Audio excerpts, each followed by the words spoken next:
يوم 22 فبراير 2026 المكسيك ولعت، مش مجازا، حرفيا.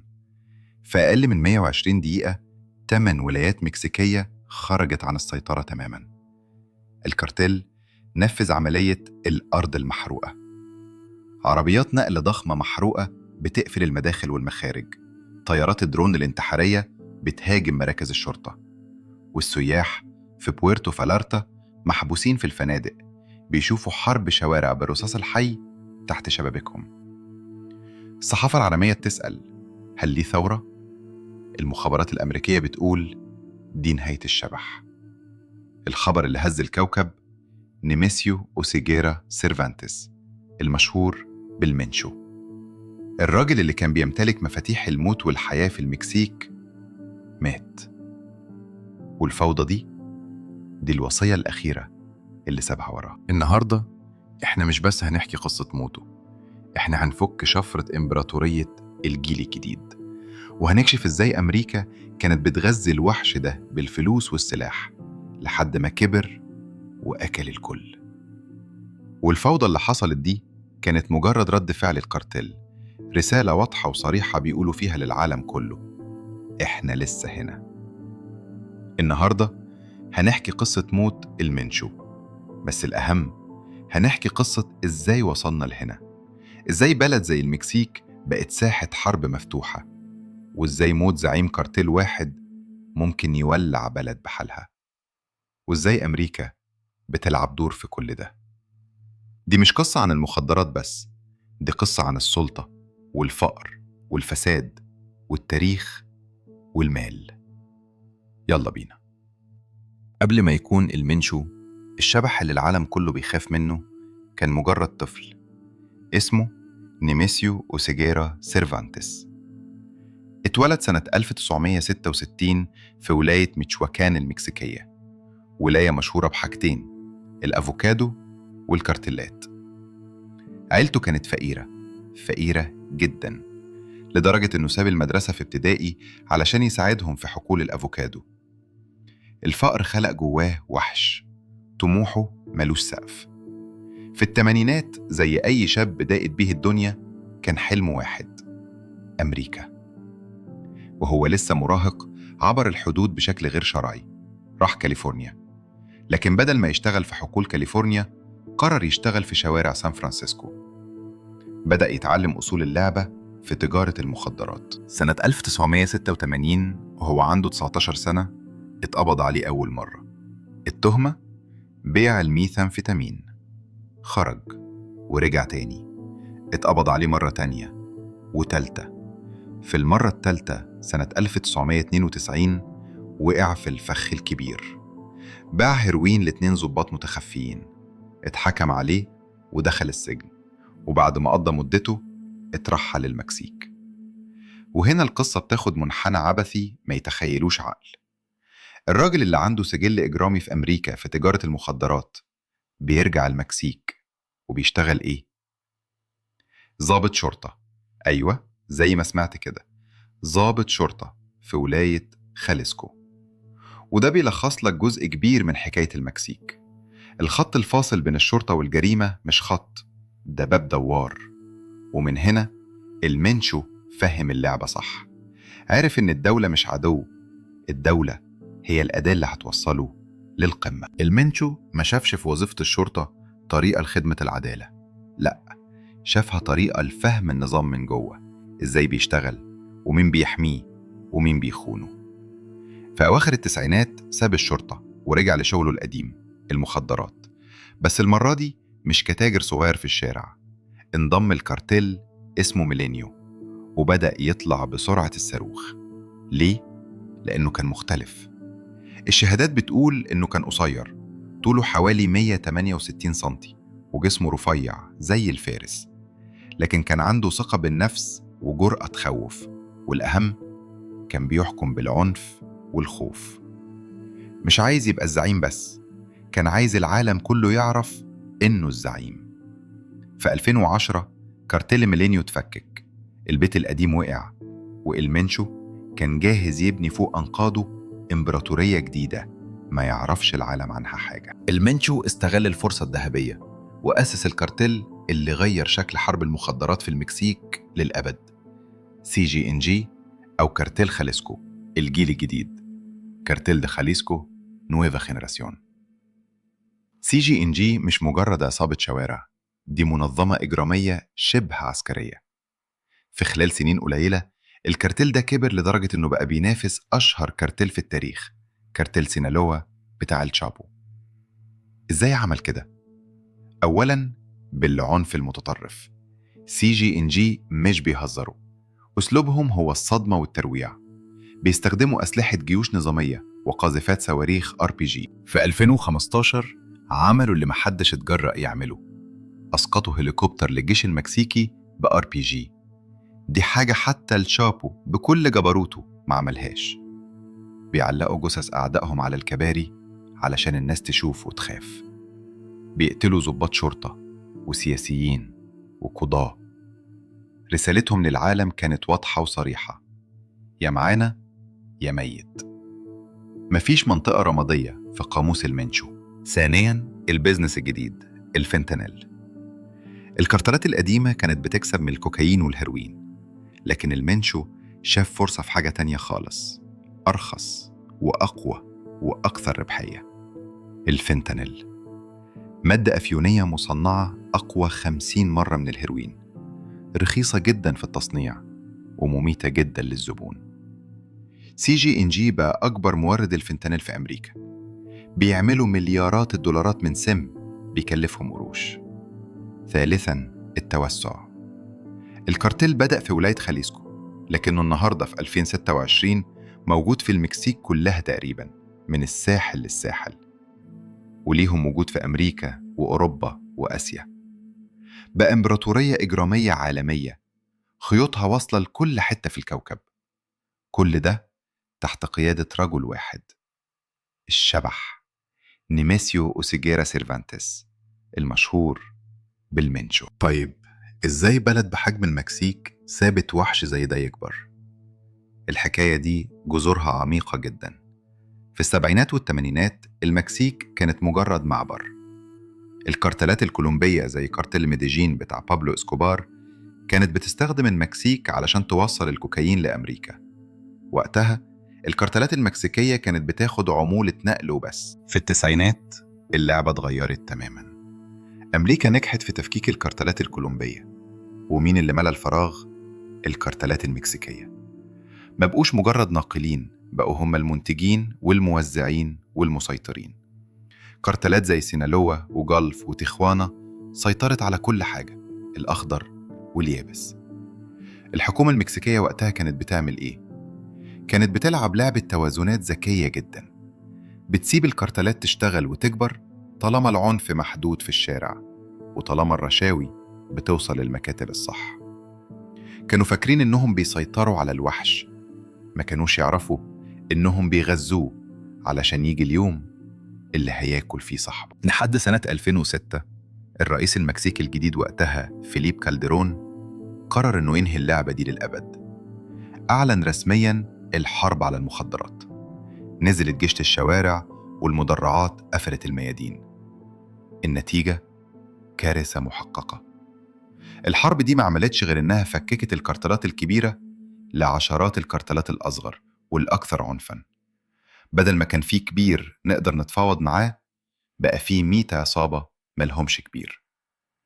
بقت حرب أهلية حقيقية، الكل بيحارب الكل. الكارتلات بتحارب بعضها، والكارتلات بتحارب الحكومة، والحكومة بتحارب الكارتلات. وفي النص الشعب المكسيكي هو اللي بيدفع الثمن. من 2006 لحد النهاردة في 2026 أكتر من 460 ألف بني آدم اتقتلوا. قربنا من 500,000 إنسان راحوا ضحية العنف ده. رقم يهز الجبال. وفي قلب الفوضى دي ظهر CG&G، استغل الفراغ وبنى إمبراطورية على أنقاض الكارتلات القديمة، بالعنف المطلق وبالفنتانيل اللي بقى هو الوقود الجديد للمكنة بتاعته. طيب احنا حكينا عن المكسيك والفوضى والكارتلات، بس في سؤال مهم محدش بيسأله بوضوح: أمريكا إيه علاقتها باللي بيحصل؟ وليه مهتمة قوي كده بالحرب دي؟ الإجابة معقدة وملتبسة لأبعد حد، لأن الحرب دي مش بس رصاص في الشوارع، دي بيزنس بمليارات الدولارات. أولاً المساعدات العسكرية أو المريدا إنيشيتيف. سنة 2007 الرئيس الأمريكي جورج دبليو بوش وقع على برنامج ضخم جداً. الفكرة في الظاهر كانت بسيطة، أمريكا تدي المكسيك فلوس وأسلحة وتدريب علشان المكسيك تحارب الكارتلات نيابة عن الكل. كام الفلوس دي؟ 3 مليار دولار. أيوة، 3 مليار. المكسيك استلمت منها حوالي 2 مليار و300 مليون دولار. كلها كانت في شكل معدات عسكرية وتدريب لقوات النخبة وتقوية لنظام القضاء. النية كانت تنظيف الشوارع. لكن في بلد الباب الدوار فيها هو الحاكم، السلاح ده والتدريب ده انتهى بيه الحال كأكبر هدية للمنش ورجالته اللي عرفوا يسيطروا على القوات اللي أمريكا دربتها. بس في مشكلة، البرنامج ده فشل كارثي. العنف في المكسيك بدل ما ينقص زاد.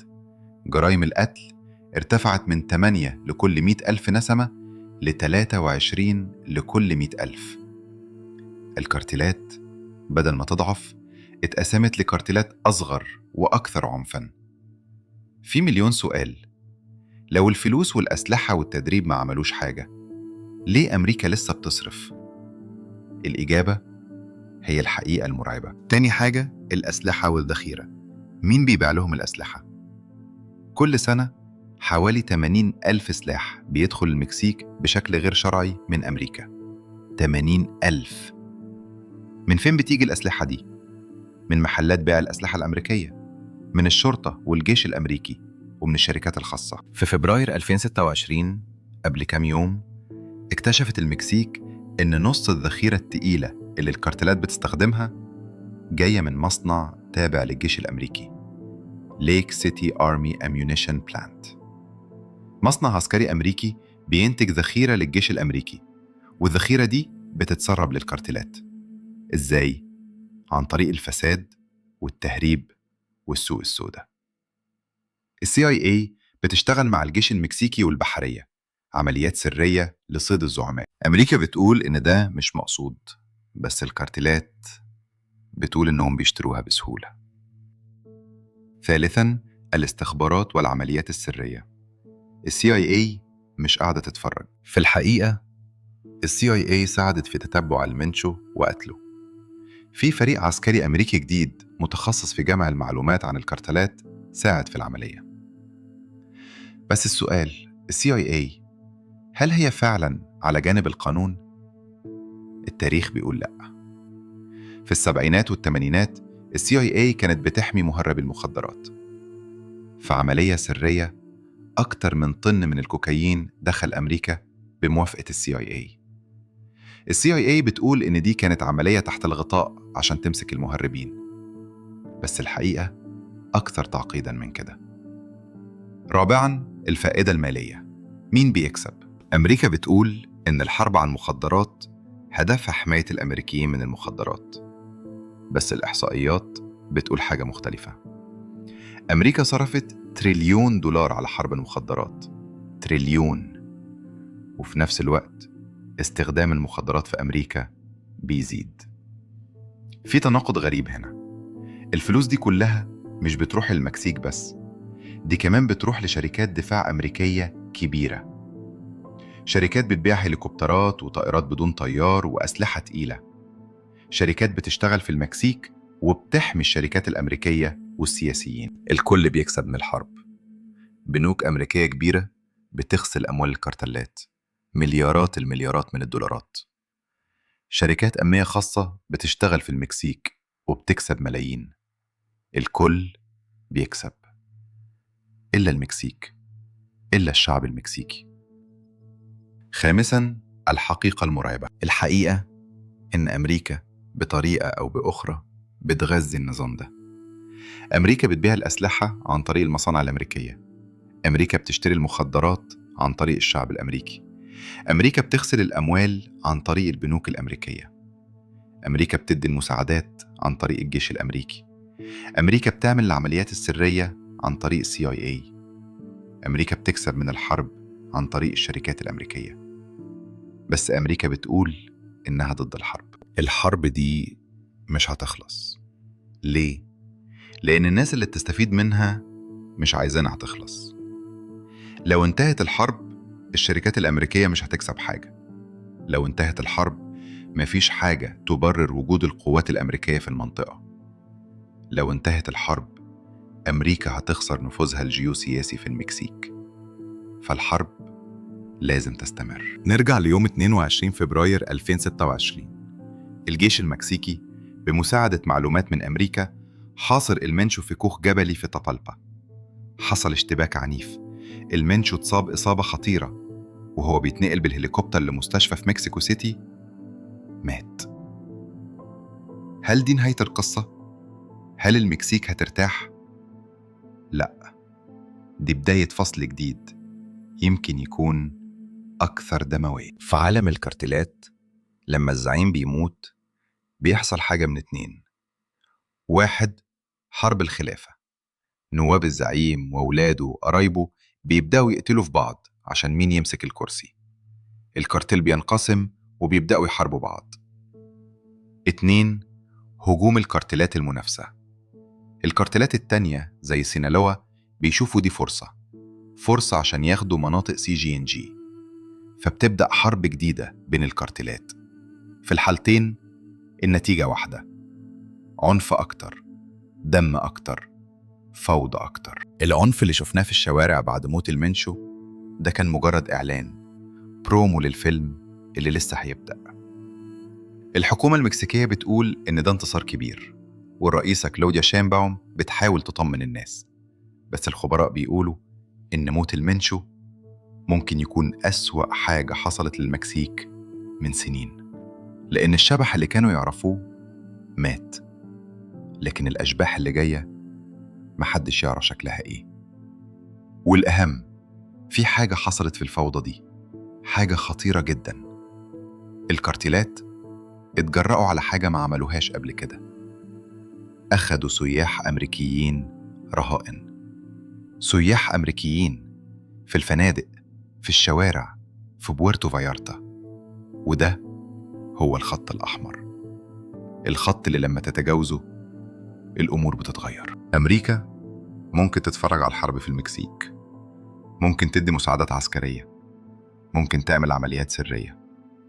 بس لما الكارتيلات تاخد رهائن أمريكيين، دي قصة مختلفة تماما. التاريخ بيقول إن أمريكا بتحب جدا تحط أعذار عشان تتدخل عسكريا.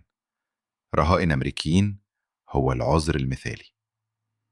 الناس بتتوقع إن أمريكا هتنزل بقوة عسكرية، طائرات بدون طيار، قوات خاصة، ربما حتى ضربات مباشرة.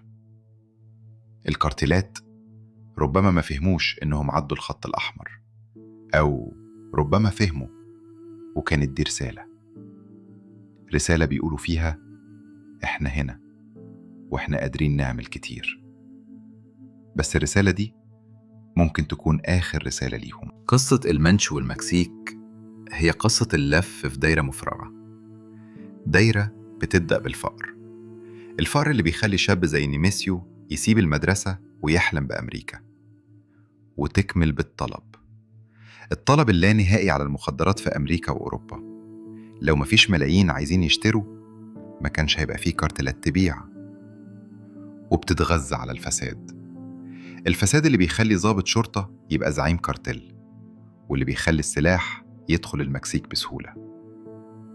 وبتنتهي بالعنف، العنف اللي بيقتل 500,000 إنسان وبيحول مدن لساحات حرب. موت المنشو مش هيكسر الدايرة دي، زي ما موت بابلو إسكوبار ما كسرهاش، وزي ما سجن الشابو ما كسرهاش. لأن المشكلة مش في شخص، المشكلة في نظام كامل، نظام عالمي بيخلق الوحوش وبعدين بيصطادهم عشان يخلق وحوش جديدة. الحرب دي مش هتخلص. ليه؟ لأن الناس اللي بتستفيد منها مش عايزينها تخلص. الشركات الأمريكية بتكسب مليارات، البنوك الأمريكية بتغسل أموال، السياسيين الأمريكيين بيحصلوا على دعم، الجيش الأمريكي بيحصل على ميزانيات، ال CIA بيحصل على سلطة. الكل بيكسب إلا المكسيك، إلا الشعب المكسيكي، إلا الضحايا. موت المنشو هو انتصار للإعلام، بس الحقيقة إنه مجرد فصل جديد من نفس الرواية، رواية الدم والفساد والمال. والضحية في الآخر دايما واحدة، الناس العادية، الناس اللي ملهاش في الحرب دي، بس الحرب قايمة في بيوتهم. الحرب دي هتخلص إمتى؟ ده السؤال اللي المكسيك بتسأله لنفسها كل يوم، ولحد دلوقتي مفيش إجابة. الحرب دي مش هتخلص. ليه؟ لأن الناس اللي بتستفيد منها مش عايزينها تخلص. بس لو أمريكا قررت تتدخل بقوة عسكرية حقيقية، إذن الحرب هتتغير، هتبقى حرب مختلفة، حرب مع أمريكا، وحرب مع أمريكا مش زي حرب مع المكسيك. لو الحكاية دي خلتك تفكر في العالم بشكل مختلف، ما تنساش تدوس لايك وتشترك في القناة، عشان الحواديت الجاية هتكون أعمق وأخطر. والسؤال ليكم النهاردة، تفتكروا المكسيك هترتاح فعلا بعد موت المنشو، ولا الأشباح اللي جاية هتكون أخطر؟ اكتبوا لنا في التعليقات، تفتكروا مين المستفيد الحقيقي من استمرار الحرب دي؟ وأشوفكم في الحدوتة الجاية. سلام.